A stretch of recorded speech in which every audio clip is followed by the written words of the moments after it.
Ya. Assalamualaikum warahmatullahi wabarakatuh. Sehat semua anak-anak? Alhamdulillahirabbil alamin. Pada kesempatan pagi ini kita semua akan bersama-sama belajar materi Al-Qur'an Hadis dengan tema Al-Qur'an Hadis ataupun Quran dan Hadis sebagai pedoman kehidupan manusia.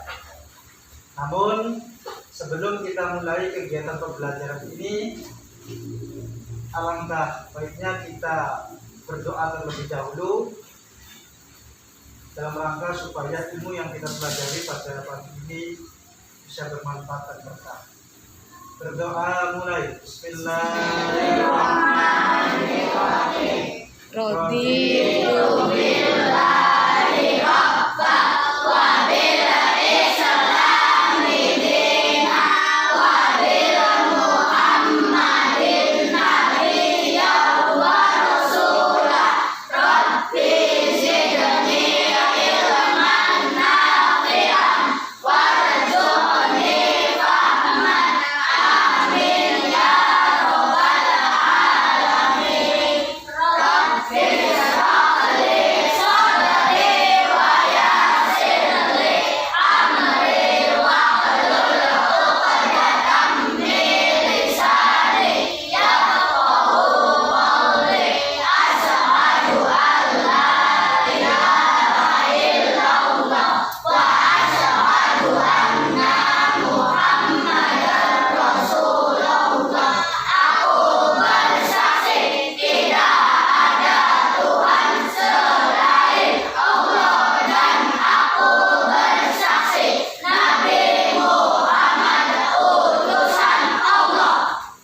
Baik anak-anak, sebelum kita mulai pembelajaran, Harun ingin mengabsen terlebih dahulu. Siapa yang masuk, siapa yang tidak. Ahmad Habib, Setiawan, Aldi Al-Saputra, Alvin, Aryani, Aryono, Asia, Bagus Faisal. Jadi berangkat ya. Ini kenapa nggak berangkat? Sakit apa? Oh tidak kan.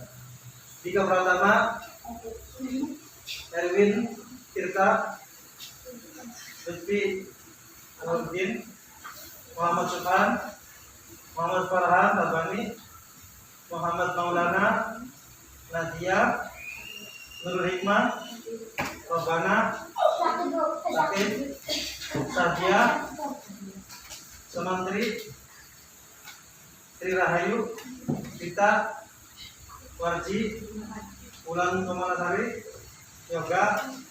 Berarti ada dua yang tidak masuk, yakni siapa? Jadi dan Robana. Oke. Pada kesempatan kali ini kita akan bersama-sama belajar tentang materi Al-Quran dan Hadis sebagai pedoman hidup. Perlu kita ketahui bahwa Al-Quran merupakan kalamnya Allah yang menjadi sumber utama untuk kehidupan manusia. Karena kehidupan manusia akan senantiasa diatur dengan syariat. Itu yang membedakan antara manusia dengan hewan. Kalau hewan tidak ada aturan, kalau manusia ada aturan. Sementara aturan syariat Islam itu tertuang ataupun sumber yang pertamanya adalah Al-Quran. Yang kedua adalah hadis Rasulullah. Hadis Nabi merupakan sumber yang kedua untuk pedoman kehidupan manusia. Sehingga dua sumber ini merupakan sumber daripada pedoman kehidupan manusia. Semuanya diatur tentang kehidupan manusia dalam Al-Quran dan hadis. Sehingga penting sekali kita memahami Al-Quran dan Hadis, karena bagaimanapun kita akan mempelajari Al-Quran dan Hadis, kita akan mengetahui apa yang menjadi dasar ibadah kita, kehidupan kita itu adanya di Quran dan Hadis. Tanpa kita bisa memahami Quran dan Hadis, kita tidak akan bisa memahami sumber dari kehidupan kita. Penting sekali anak-anak bahwa Al-Quran tidak akan bisa dipahami kecuali kita bisa membaca, menghayati, kemudian kita mampu untuk bisa menelaah apa sih kandungan dari ayat itu. Kita telaah, kita analisis, kemudian setelah itu kita mengadakan praktek sampai mampu untuk bisa mempraktekkan.